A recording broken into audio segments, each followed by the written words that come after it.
would like to introduce to you Amy Hofer. She is the coordinator of the Statewide Open Education Library Services, is the OER librarian for Oregon's 17 community colleges. You can visit the Open Oregon Educational Resources website at openoregon.org.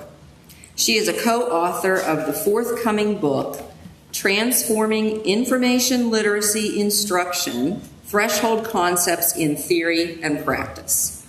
And, this is my favorite part, by night, Amy is a fiddler in square dance collar. Doesn't that sound fun? Amy.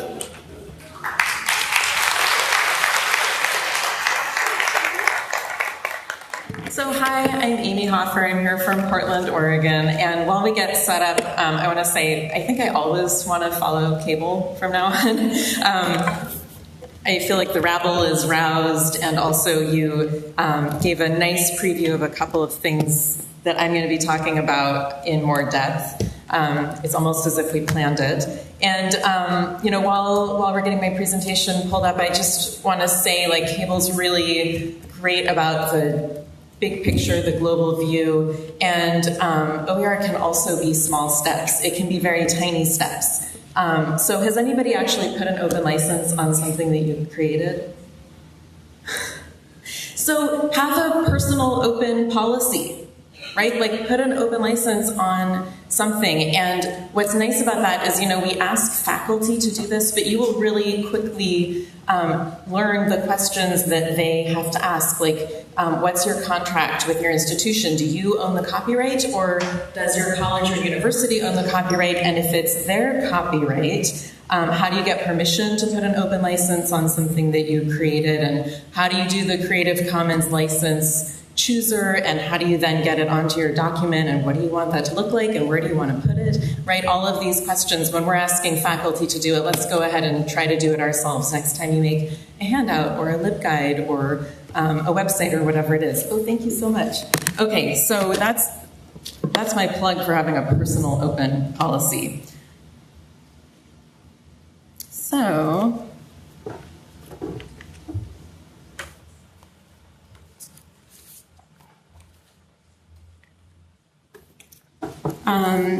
thanks so much for having me. It's really an honor to be here, and Oregon's 17 community colleges are making a lot of progress on reducing the cost of textbooks in all of the areas that are important to community colleges: career and technical education, lower division transfer, developmental, high school partnerships, full degrees and certificates, and high enrollment courses. There's momentum and enthusiasm, and there's also awareness of the need to consolidate the gains that we've made by taking a programmatic rather than an ad hoc approach. And I would say our biggest challenge is uncertainty of funding for statewide coordination to continue the progress that we've made so far. I've been in my job since January of 2015, and I was hired, it's a statewide position funded by the Community College and Workforce Development Office of the Higher Education Coordinating Commission on the recommendation of the Oregon Community College Distance Learning Association. And I report to Lynn Benton Community College, so I just confuse everybody by living in Portland and having a Lynn Benton email address and being in a statewide position. So I'm in a gray area. And this is just to show you the reason why OER is such a natural fit at Oregon's colleges. Because if you look at our mission statements and vision statements, the emphasis is always on access and student success. And these are just a few examples.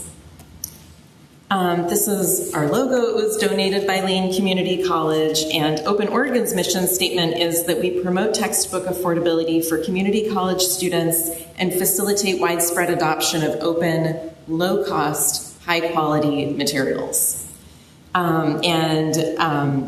As we mentioned before, you can look at openoregon.org to get more information on all of this. And that's where we are tracking adoption and providing access to trainings, both in person and online, and funding for projects through grants and stipends, and also connecting people across the state that are working on similar projects. So a little bit about what Open Oregon does, and these slides are available to you, so don't worry about writing things down if you don't want to. And I'm going to talk about a few of these things in more detail, and I have left time for questions if there's something that you're hoping that I'm going to talk about and I don't touch on it. I also want to say that having a person whose job it is to be accountable to the goals of the program is essential. But at the same time, textbook affordability cannot be one person's job. We need a very deep bench of advocacy and expertise on every campus in order for students to really see an impact in terms of savings. And so that's why I'm trying to have as many ways as possible for people to be involved with Open Oregon and receive funding through Open Oregon. And I brainstormed a bunch of possible entry points here for this slide. I'm here to talk about what's going on in Oregon, and I'm going to give you some highlights. I'm going to talk about adoption data and grants data and research data. You might notice a theme. And then I'm going to talk a little bit about what the state's doing in terms of policy and some challenges that we face. So my really exciting data point is that all 17 of our colleges have at least one OER adoption. That's 100%. And I know that, I think I know that Florida is in a similar boat as Oregon in that you have different institutions that are really at different places in terms of textbook affordability and OER.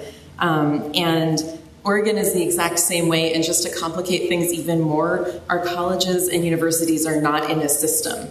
So I am working with each college, starting where they are, and just thinking about what is the next step that's appropriate to that campus and how can I help you get there. And because this looks different everywhere, this 100% is a really big achievement that I'm proud of, because for some colleges, having one adoption is a very big step. So this is where we are tracking some of our adoptions. This is a partial list, and it's at openoregon.org/resources. And Florida is really well known for your statewide repository of open resources. And in fact, I know that at least one Oregon instructor found an open theater textbook in the Florida repository. We requested that it be added to the open textbook library, and it's being used in an Oregon college, so thank you for sharing. And this page is different from a repository. So for one thing, it's a referatory. It shares links rather than storing content. And it also has a very narrow goal that a repository doesn't necessarily do. So what we're doing here is we're capturing data about who is using what, where we can share the link to the content that they've chosen to use. So we're not capturing savings data, we're not capturing anything else. And the reason for that is to have a very, very small ask of faculty when we have their attention to say, what are you using for your course? We want it to be really easy for them to answer that question. And the page, as I mentioned, this is a subset of known adoptions because it's just the one with the links to shareable content. I sometimes get submissions to this page where people say, I'm using a lot of different stuff from around the web, too many links to list here. That's great. Those students are saving money, and the college definitely wants to know that that's a zero-cost course. But I don't share that on the Open Oregon Resources page because it's not going to help anybody else figure out how to make their own course open. And I also say here, you're going to hear from Dave Ernst about the peer reviews in the Open Textbook Library. These aren't exactly peer reviews, they're peer endorsements. It's like, I'm using this, for better or worse. Here's just a screenshot of what the public sees. There's a little description of what the page does. There's a link to the forum where you can submit your own course. And there's a search box, and the nice thing about the search box is that it provides a URL to the search results, and then the list of resources. And here's an example from sort of the middle of the page of what that looks like. It's a long list. There are 360 entries here and counting. And as I said, all 17 colleges are represented at least once on the page. What you'll find here is a mix of open, copyright but free resources and library resources. And of course, we can't directly link to those, but if we cite a faculty member at another institution might be able to find that they have access, or it might be feasible to get access to that content. So, I will say this page started as a project that was sort of handed to me like, hey, why don't you get a bunch of librarians together over the summer to make OER subject guides? And my heart sank, because why do we need to recreate the wheel? Why does the end point of this project need to be a LibGuide when there are so many really, really good OER subject guides already out there? And the group went in this much more creative direction, and I'm so thrilled about that, because this list is totally unique. It's what's actually in use in Oregon's colleges. And it's powered on the back end by a Google form that dumps to a spreadsheet, and there's a little bit of code that makes the spreadsheet show up on the website, and that was written by Tamara Marnell, who's a librarian at Central Oregon Community College. I just want to say that, to me, one of the most important things happening on this page, if you look at the far right column, faculty can opt in to share their name and contact information. So that means if someone else wants to know, okay, I am teaching Writing 121, how does the instructor at the college down the road solve the problem of not assigning an expensive textbook? They can contact that person if they've agreed to share their information and say, okay, I see that you're using About Writing by Robin Jeffrey. How's it going? Do you like it? Do you have PowerPoint slides? Do you have quiz questions or assessments that you can share? Right? Like, it's also a way of connecting people that are doing similar work. And while we're talking about this page, I would also like to just normalize that it's really impossible to know everything that's going on, and that's actually the hardest part of my job, is that I'm charged with that. So, with data collection, I think it's really important not to let the perfect be the enemy of the good. It's really useful to share the information that we have, even if it's not totally 100% complete. So I want to talk a little bit about our grant data now, because, of course, one of the biggest drivers for adoptions is incentives and grants. And our grant program, the big number for our grant program is that in the last biennium, we saved students over $1 million, which is over $4 in student savings per program dollar spent. And I'm happy with that number, and it's going to improve over time, because those instructors are going to get their materials in front of more students. They're going to convince their colleagues to also adopt. So the impact of that initial investment will grow. 143 grantees from 21 institutions participated in redesigning 108 courses. So it was a big program in the last biennium. And just to tell you a little bit more about what we did, this was inspired by Affordable Learning Georgia's grant program, and in particular, the way that they break out their grants by category of activity.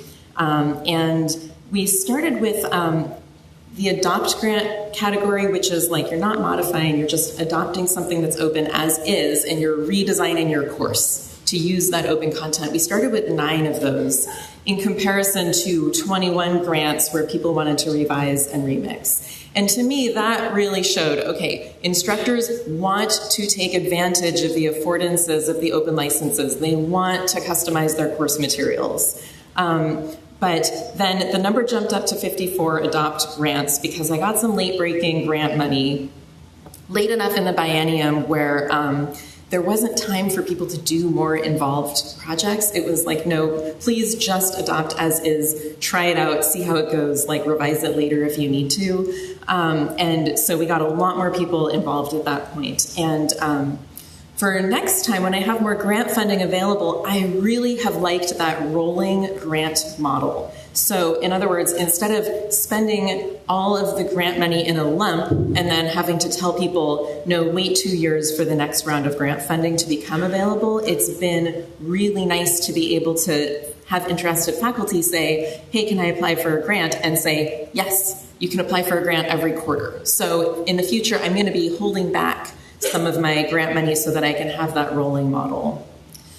And I also want to talk a little bit about the author and other grants. And if you look down the rows, you'll see that there's less student savings in absolute terms and also in terms of program investment from those bigger projects. So if you're just looking at, so-called ROI, which I'm going to talk more about in a minute, you might say, okay, these bigger projects are not effective ways to spend your money. But I do want to say that they are filling gaps in the available OER, right? Like the only way to get an author grant is to demonstrate that there's not something that already exists that meets your instructional needs. These materials sometimes took a really long time to create so that they didn't get in front of students during the granting period. So we're going to start to see savings as students use these materials. And I think that this student savings per $1 spent is an interesting metric and worth reporting on, but it's also not the only thing that's important when you're evaluating your grant results. So another idea for next time that I just want to share while I'm talking about grants, I want to add a category where instructors can adopt as is and create ancillaries and interactive content where they don't already exist and do that in a shareable way. So whatever that might look like, maybe it's creating a master course shell that other people can adopt. So I'm really looking forward to getting the grant program moving again and applying some of the lessons that I've learned. And then, the last data piece that I want to talk about is impact research. And as I said, it's really important to have somebody that's actually tasked with collecting and analyzing this data because it's a very large undertaking. It's a big responsibility. It's not going to happen unless it's somebody's job to do this. And of course, good data is necessary to help faculty and administrators make good decisions. So I'm going to tell you about a research project that I recently completed, and there's a report on this on the Open Oregon website. And it looks at the cost of textbooks for a complete transfer degree that's 90 credits at each college in Oregon. And this started as a project that was designed by Quill West in Washington State, and it was then refined by Nicole Allen at Spark, which is a group for librarians that are interested in open ed.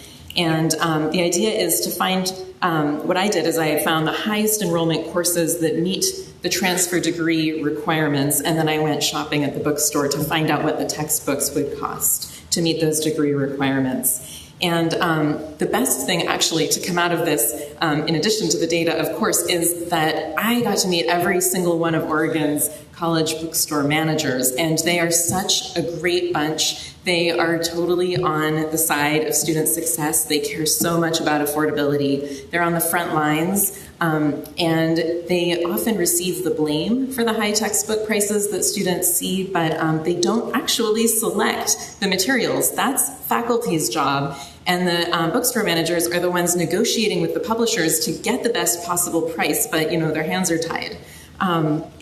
So that's been really, really great, and I recommend if you didn't hear Stephen Bell, he gave a guest webinar for Open Oregon about a week ago, and that's now captioned and archived on the website, and he has done some really great research about relationships between bookstore managers and librarians, so really worth checking that out.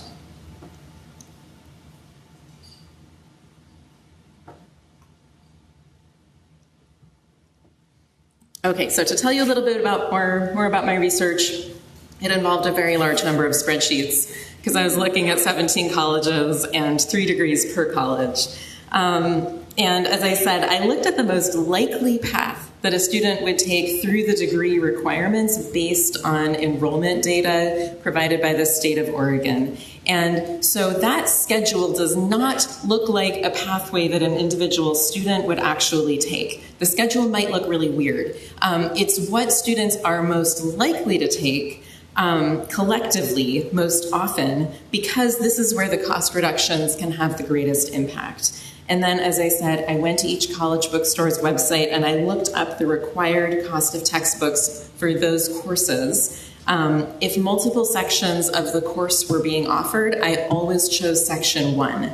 And this is an arbitrary choice.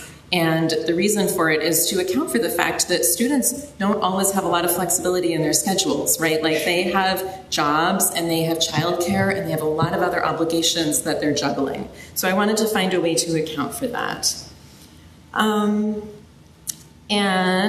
I then recorded both the highest priced and the lowest price available at the bookstore in order to understand what students are facing in more detail. So the highest price is the retail face value, what is the syllabus asking of students? And the lowest price is what can the savvy shopper find at the college bookstore website?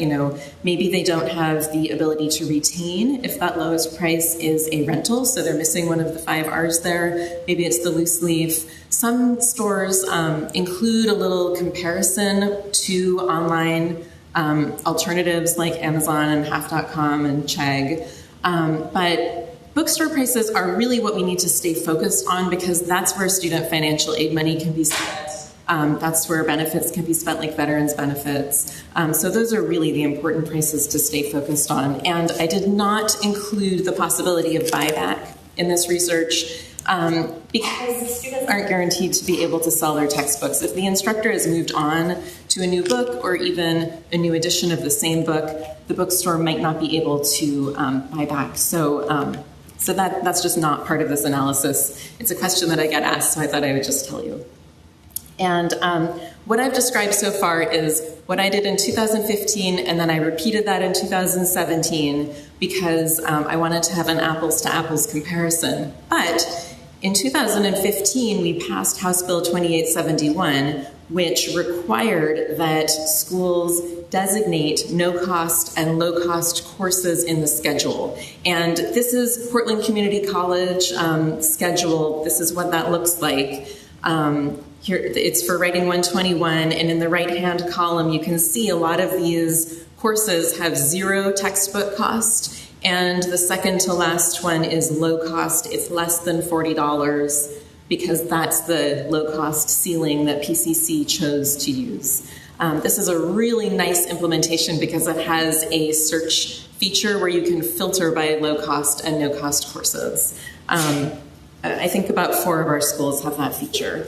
So 13 of the 17 colleges had implemented this schedule designation when I was doing the research, and the policy of having the designation in the schedule assumes that students will have some flexibility to make their course selections based on the cost of materials where they can. So I did one more step when I did this research in 2017, where I used the schedule to find the pathway with the lowest cost materials. And again, this makes your schedule look very strange. It's not a pathway that any individual would actually take, but it's a proof of concept to demonstrate the cost savings that are possible when faculty change their course material selections with cost in mind. And my exciting finding is that costs are down over the last 2 years, more than I expected. As I said, the full report is on openoregon.org. I did also give a webinar last week, and once that one's captioned, I'll be sharing it on the website if you'd rather hear me talk about it rather than read the report. But I want to share some of this data with you. So I looked at 3 different degrees: the Associate of Arts Oregon Transfer, and the Associate of Science, and the Associate of Science Oregon Transfer Business. And when you just compare Section 1 to all the required courses, and then Section 1 in 2017, that's the blue bar and the red bar, costs are down by 15 and 16%. in terms of statewide averages. And as I said, that's better than I expected. It's a really great outcome, and it reflects a lot of hard work that's happening in Oregon's colleges. But the really exciting data point here is the little short yellow bar, because that is the lowest cost degree pathway. And so the two findings from 2017 is the red bar, where you always choose section 1, you don't have flexibility in your schedule, and the yellow bar, which is also from 2017, but you assume that you have complete flexibility to choose based on the cost of course materials, and that is a 75% difference. So just consider that you can get through your entire 2-year 90-credit college degree spending a few $100s on textbooks. This is really, really exciting. And it demonstrates the impact of faculty choices and also the importance of making the information available to students at the point that they're choosing their classes so that they have that information going in. And this savings, just looking at section 1 compared to section 1, that savings is enough to offset the tuition hikes that have happened in most of the colleges in the last 2 years. So I'm hoping that administrators might take notice of that, okay, we have to raise tuition because of other pressures, but it could become more palatable for students if they see, hey, there is real energy and real commitment to lowering textbook costs in this other way. So I've been talking for a little while. Let's pause. And for people that like to think before they talk, let's give it 1 minute to take some notes, reflect. Do you have one actionable idea in mind, not necessarily related to what I've said? Do you have questions so far? And then we will turn to our neighbor, but let's really be quiet for just a minute.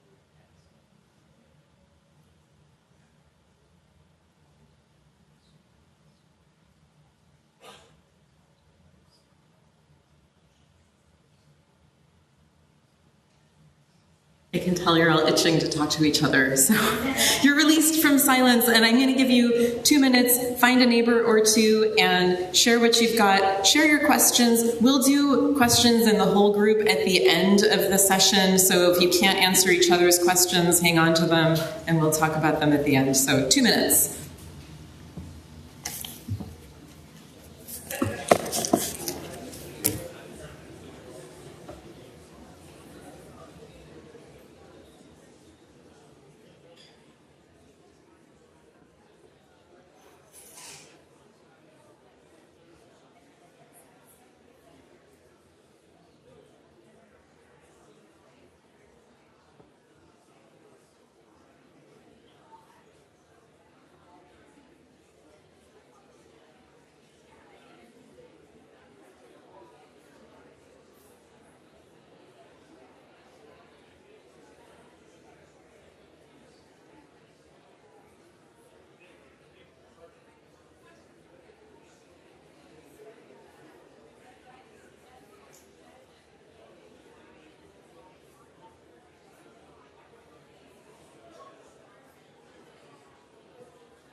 Okay, I'm pulling it back, pulling it back.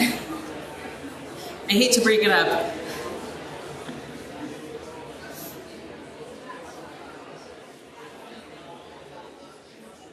These seem like really great conversations. I'll have to continue over break.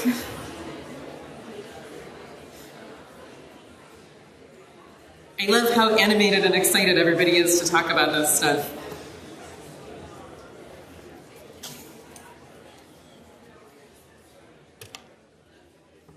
Okay, so I've been talking about some of our activities in particular from a data perspective because that's how I have a way of showing the impact of Oregon's investment in OER. But now I'm going to shift gears and talk at the state level and the policy level about what's happening. And I'm also going to take a little deeper look at this concept of sustainability that Cable brought up. So, as I mentioned, House Bill 2871 went into effect for our 2015 to 2017 biennium. Do you have bienniums here? Oregon loves to do everything on a biennium. So bear with me, that's just our way of doing things. And so one provision of this first OER bill that we passed was that, as I said, all public colleges and universities are mandated to designate no-cost and low-cost courses in the course schedule. The bill also included money for grants and to hire an OER specialist in addition to my position. And at the end of that previous biennium, I heard a representative on the Education Committee say that that OER bill was the best thing we did in the last legislative session. So that was really nice to hear. And the next OER bill, which is currently in effect, House Bill 2729, passed in a really tough budget climate. It's a $1 million bill, and it passed. So I think the legislature got the message that saving money for students, like there's consensus around that, it's a win-win. And the current bill allocates additional grant money for OER-related activities. And rather than hiring a separate OER specialist, it is very likely going to combine my position in the colleges with also working with Oregon's 7 public universities. That part is not a done deal, but it's looking very likely. And this piece about the schedule designation, it's a statewide mandate. It did not sunset with the previous biennium, and I want to share the language because, to me, this is the most effective thing that the Oregon legislature did. You know, putting the funding towards it is great, but this has been really important. And having it come from the legislature was really important because the people doing the implementation occasionally ran up against resistance on their campuses, and they had cover. They were able to say, no, this is a statewide mandate. We are all in the same boat. It's not just that I want to do this or I'm asking you to do this. Everybody has to do this in order to be in compliance with the law. And as we saw, it is super important for students to have access to this information in the schedule, and they can save hundreds of dollars over the course of their degree. There are also new research questions that we can ask now that we have this course designation data available, which I'm pretty interested in. We haven't started, but I think the burning question for faculty is whether students are actually voting with their feet to register, to be more likely to register in the OER courses that are designated in the schedule. So that will hopefully be on the research docket.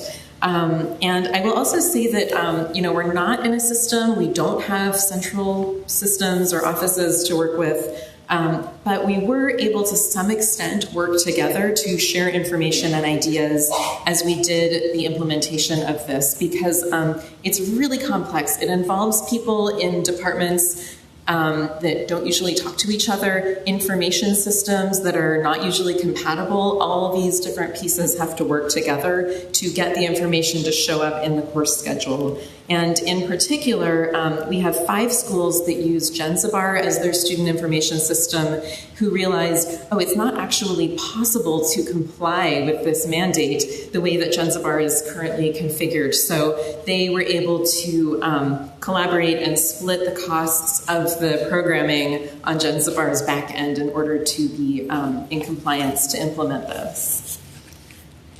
So this is, in my opinion, the thing that the state is doing the best from a policy level, and I want to talk about some challenges that we're facing. The first one is timing. Really, to be totally honest, the biggest threat to our OER program is our timing issue when it comes to distributing money. So, like I said, we're really locked into this biennium, and funds from the biennium have to be spent during the biennium. Well, we are 8 months into the current biennium, and 100% of my money has to be spent by June 30th of 2019, but I don't actually have the money in my budget yet. So I'm going to be spending 100% of the money in 65% of the time. Needless to say, this is causing a serious problem with continuity and a lot of stress. So this is my anti-stressor. This is Wendell, and he's also very flexible. State governments, not so flexible. And flexibility is super important with this work because open ed is an emerging field. It's still pretty new, and it's been essential for me to be able to respond to new ideas as they come along. So to give you just one example, I was visiting friends in Minneapolis. I cold called Dave Ernst to see if he would have coffee with me to talk about open ed stuff. He pitched the Open Textbook Network to me, and I came back to Oregon and I talked to my supervisor about it, and I said, this sounds like a really interesting model. I think we should join. So being able to do that, the Open Textbook Network model, I'm not going to steal Dave's thunder because he's going to talk to you tomorrow, but it's been really effective for us. We've saved over $600,000 so far with the Open Textbook Review model, and it's something like $14 in student savings for every program dollar spent. So it's a really effective way to use program money. But I needed to be able to have that flexibility to hear about a new idea and react to it. When the legislature specifies how you should spend your money and pre-allocates it into certain buckets based on what we know about open education right now, you are at risk of losing these kinds of opportunities to try new things and be a little bit entrepreneurial, to use a word that my supervisor likes to use to describe me for some reason. And of course, also some ideas don't work out so well. I've had plenty of ideas that have kind of died in the water, or I tried to get them off the ground and they flopped. And you need space to learn from mistakes. It's really important.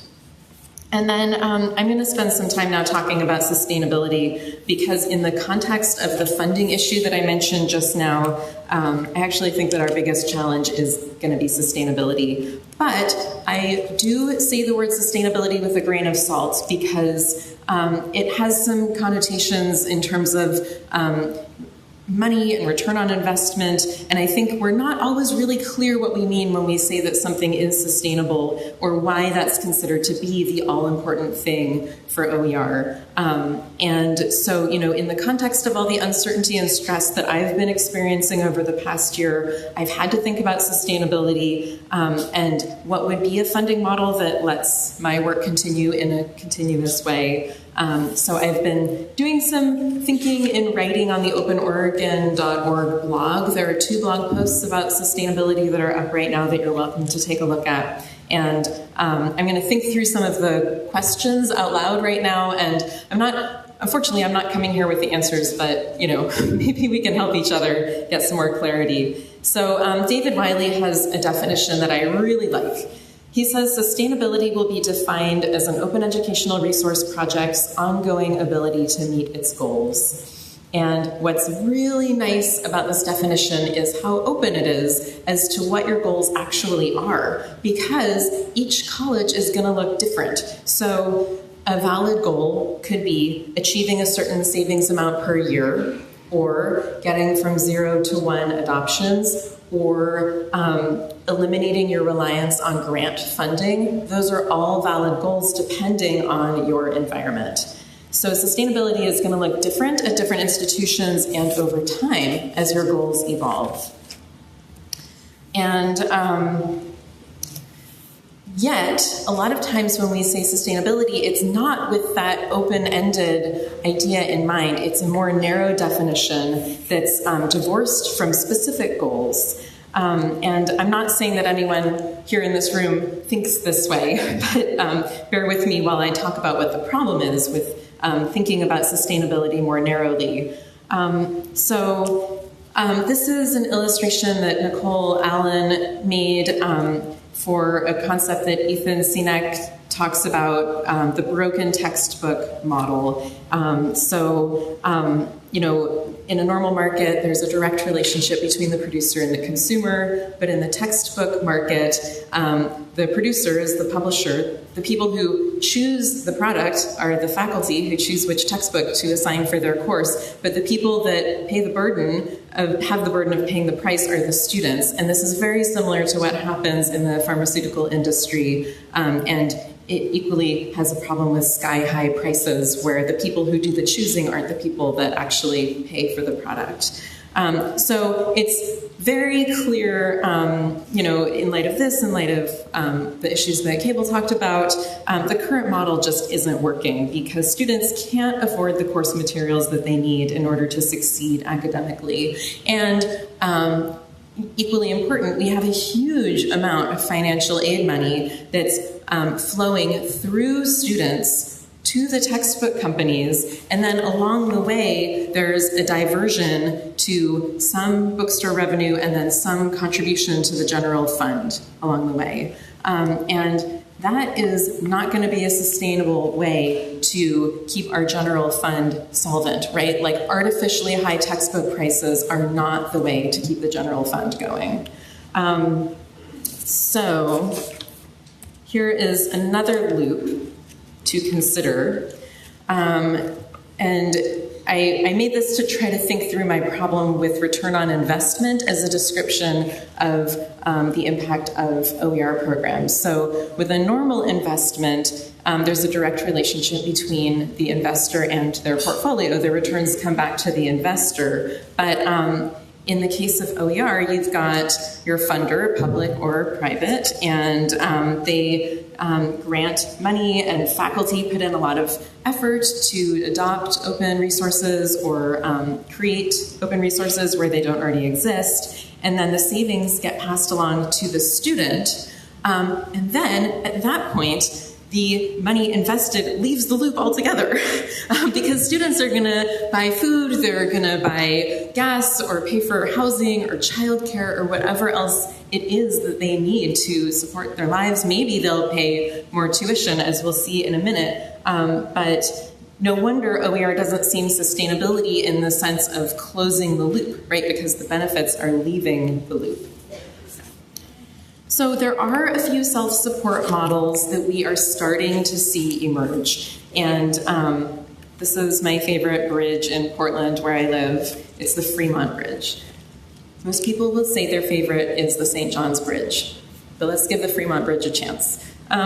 So David Wiley and his colleagues are doing some interesting work right now showing how OER might close that investment loop, because if student enrollment and retention can increase as a direct result of student savings through OER, then schools will see increased revenue and will have to refund less tuition for dropped courses. And there's a couple of articles out right now about that idea. And there's another worthwhile model being piloted by Brian Linshield and Rebel Cummings-Sauls at Kansas State University, where students pay a fee to enroll in courses that adopt open and alternative textbooks. And part of the fee revenue goes back to the OER initiative to support even more course conversions, and this creates a virtuous cycle.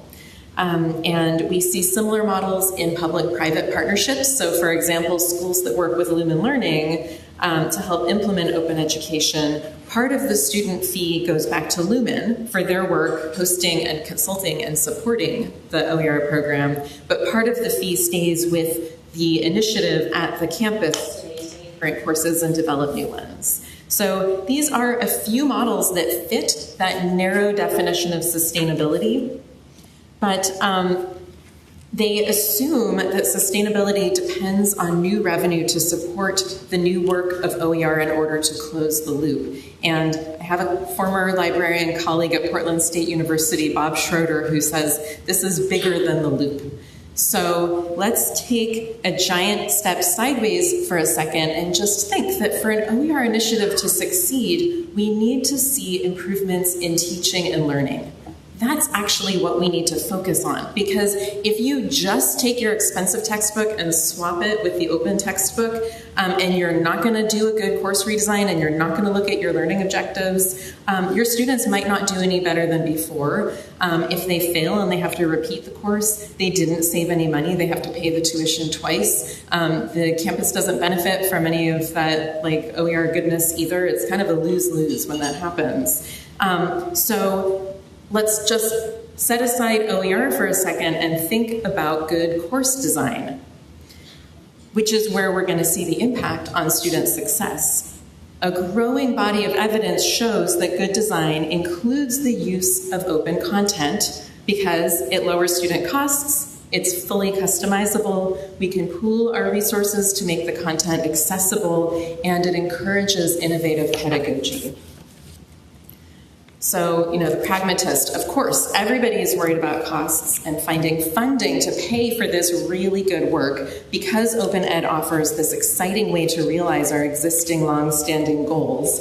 And it does cost money to do this. Faculty need to be paid for their work. It's a lot of work to redesign your course for any reason, whether you're going open or you're doing an accessibility review or you're taking it online, whatever it is. Faculty need to be recognized and they need to be compensated for their work. We can't just squeeze this into our already full plates. And I know this is in particular a problem for librarians that often leads to burnout. So we don't want that outcome. And I think revenue from student fees and student retention is going to be part of the answer, but actually I think the bigger driver in the long run is going to be culture change. And it is the long run. It's not a fast fix. So as Table mentioned, as long as OER seems to be something new that we have to add on to what we already do with new funding, it's going to seem to need its own siloed funding source to support it. But if we consider it part of what we already do, because what we already do is student success, this is why we come to work in the morning, then, we don't want to say we can't afford good course design. We don't want to say we can't afford student success, right? This is what we do. So as Wiley's definition of sustainability suggests, we can broaden the scope of the goals that we decide are worthwhile. Proving that OER meet a narrow definition of sustainability just by paying for itself directs the conversation away from the more important issue of student success. And tangible returns are just one facet of this work.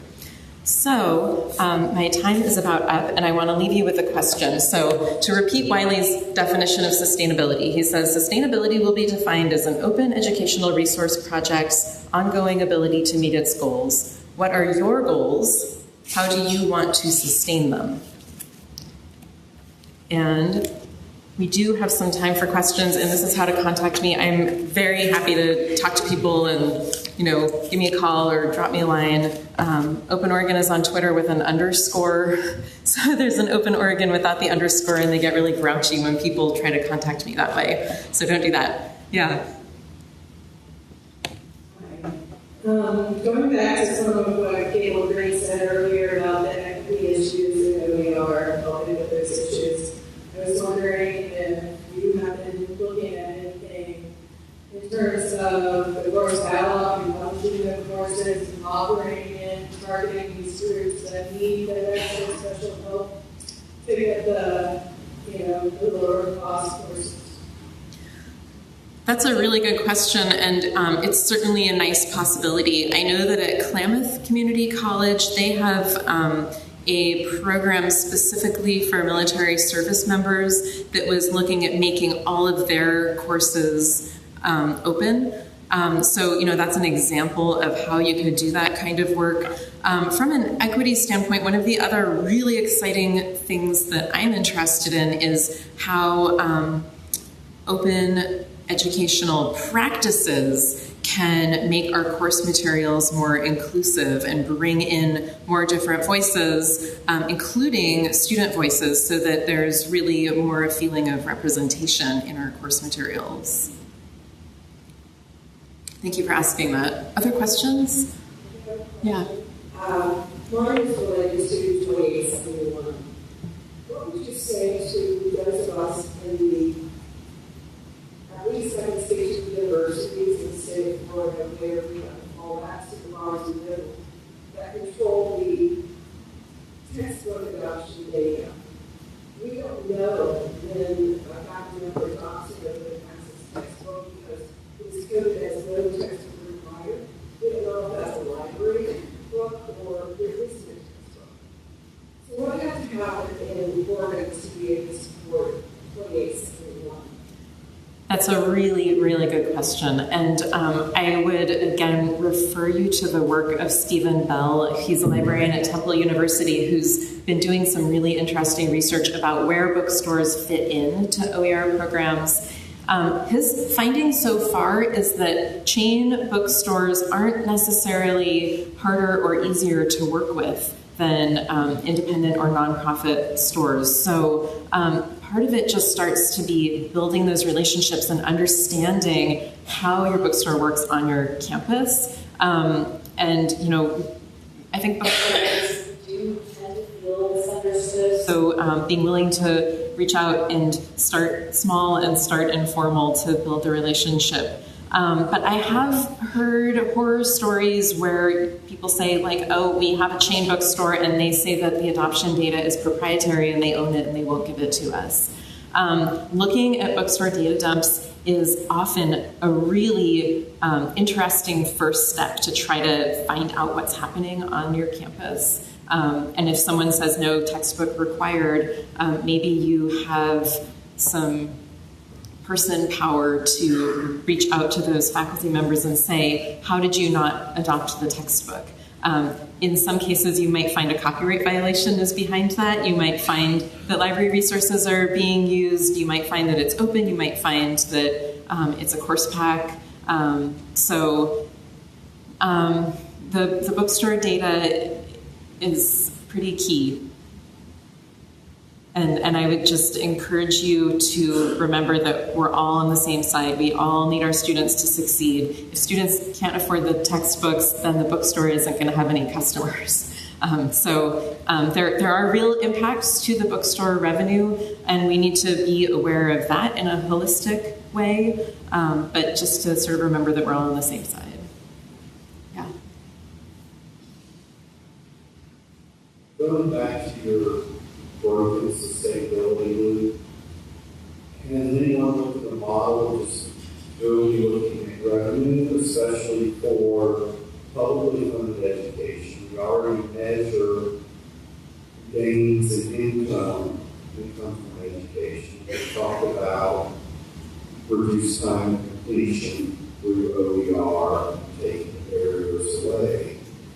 And there's a lot of talk about an educated citizen will be drawing for companies, better employers, better wages, which means more tax income, less dependence on public services, all of that. So it seems like those numbers are already out there, and you can close that loop just by looking at it from that angle. I totally agree. I'm not an economist, but somebody else could certainly do that analysis. And at the same time, I think that we don't fund, we fund public education because there's going to be those benefits that you talked about, like, increased tax revenue for the state, et cetera. But those are sort of indirect. I think that there are more ethical reasons that we fund public education that don't have to do with the ROI as well. So I would just encourage you all to keep that kind of ROI conversation open to these other considerations that have to do with, the ROI and the dollars returned are important, and there's also these other benefits that are going to be less tangible. Other questions?